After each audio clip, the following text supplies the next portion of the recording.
ಇಲ್ಲ, ಇಲ್ಲಿ KPS ಶಾಲೆ ಮಂಜೂರು ಮಾಡಿಸಿದ್ದೀವಿ. ಈ ಭಾಗದಲ್ಲಿ ಸ್ವಲ್ಪ ಅತ್ಯಂತ ಹಿಂದುಳಿದ ಜನಾಂಗ ವಾಸ ಮಾಡ್ತಾ ಇರೋದ್ರಿಂದ ಅವ್ರಿಗೊಂದು ಒಳ್ಳೆ ಎಜುಕೇಷನ್ ಕೊಡಬೇಕು ಆ ಮಕ್ಕಳುಗಳಿಗೆ ಅಂತ ಅಂದ್ಬಿಟ್ಟು ಈ ಭಾಗದಲ್ಲೆಲ್ಲ ಒಂದು KPS ಶಾಲೆ ಮಾಡಿ ಈ ಪಂಚಾಯತಿಗೆ ಒಂದು KPS ಶಾಲೆ ಮಾಡಿಕೊಟ್ಟಿದ್ದೀವಿ. ಅದಕ್ಕೆ ಈ ಜಾಗದ ಅವೈಲಬಿಲಿಟಿ ನೋಡೋಕ್ಕೆ ಅಂತ ಬಂದೆ, ಎಷ್ಟಿದೆ ಜಾಗ ಏನು ಅಂತ. ಈಗ ಒಂದು 3 ರಿಂದ 4 ಕೋಟಿಯನ್ನು ಸ್ಯಾಂಕ್ಷನ್ ಮಾಡವ್ರೆ ಸರ್ಕಾರ. ಈಗ ವ್ಯವಸ್ಥಿತವಾಗಿ KPS ಶಾಲೆನ ಕಟ್ಟಬೇಕು. ಇಲ್ಲಿ ಏನಾಗಿದೆ ಅಂತಂದರೆ 3 ಭಾಗ ಐತೆ ಜಾಗ.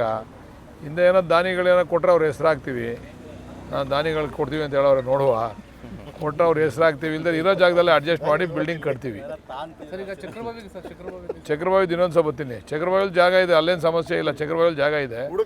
ಇಲ್ಲಿ ಬಾಚಿನಟ್ಟಲ್ಲಿ ಮಾತ್ರ ಜಾಗದ ಸಮಸ್ಯೆ.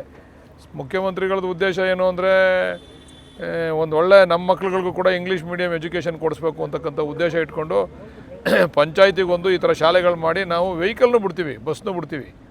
ಇಲ್ಲಿಂದ ಎಲ್ಲಿ ಮೂಲೆಯಿಂದನೂ ಕೂಡ ಮಕ್ಕಳನ್ನ ಕರ್ಕೊಂಬರೋ ರೀತಿಯಲ್ಲಿ ಯಾವುದೇ ರೀತಿ ಕಾನ್ವೆಂಟ್ಗಳು, ಪ್ರೈವೇಟ್ ಶಾಲೆಗಳು ಬಸ್ಗಳನ್ನ ಬಿಟ್ಟು ಕರ್ಕೊಂಬರ್ತಾರಲ್ಲ, ಆ ಥರ ಬಸ್ಗಳನ್ನೂ ಕೂಡ ಬಿಡಬೇಕು ಅಂತಕ್ಕಂಥದ್ದು. ಈಗಾಗಲೇ ಕುದೂರಿನಲ್ಲಿ ಒಂದು ಬಸ್ಸನ್ನು ಕೊಟ್ಟಿದ್ದಾರೆ. ಈಗ ನಾವು ಜಿಲ್ಲಾಧಿಕಾರಿಗಳು ಒಂದು ಬಸ್ ಕೊಟ್ಟಿದ್ದಾರೆ.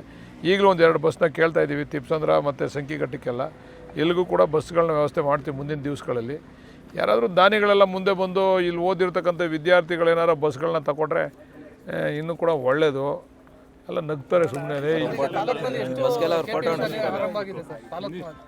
ಒಂದು 7 ನನ್ನ ಕ್ಷೇತ್ರದಲ್ಲಿ 8 9 ಆಗಿದೆ, ಇಲ್ಲ ಸರಿಯಾದ ಲೆಕ್ಕ 9 KPS ಶಾಲೆಗಳಾಗಿ 10 KPS ಶಾಲೆಗಳಾಗಿದ್ದಾವೆ. ನನ್ನ ಕ್ಷೇತ್ರದಲ್ಲಿ 10 KPS ಶಾಲೆಗಳು ನಡೀತಾ ಇದ್ದಾವೆ. ಈಗ ಶುರು ಮಾಡಿದ್ದೀವಿ.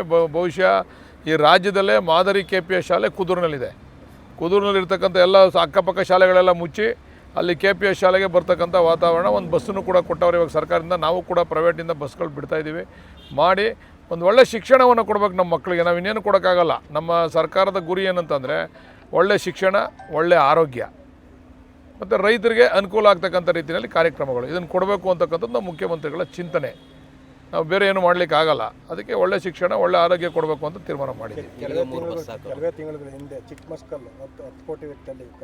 ನಡೀತದಲ್ಲ, ಬ್ರಿಡ್ಜ್ ನಡೀತಾ ಇದೆ, ಇನ್ನೂ ಮುಗಿದು. ಇನ್ನೊಂದು ಅವನಿಗೆ ಸೆಪ್ಟೆಂಬರ್ ಗಂಟೆ ಏನಿದೆ ಟೈಮು, ಸೆಪ್ಟೆಂಬರ್ಲಿ ಮುಗಿಸ್ತಾನೆ.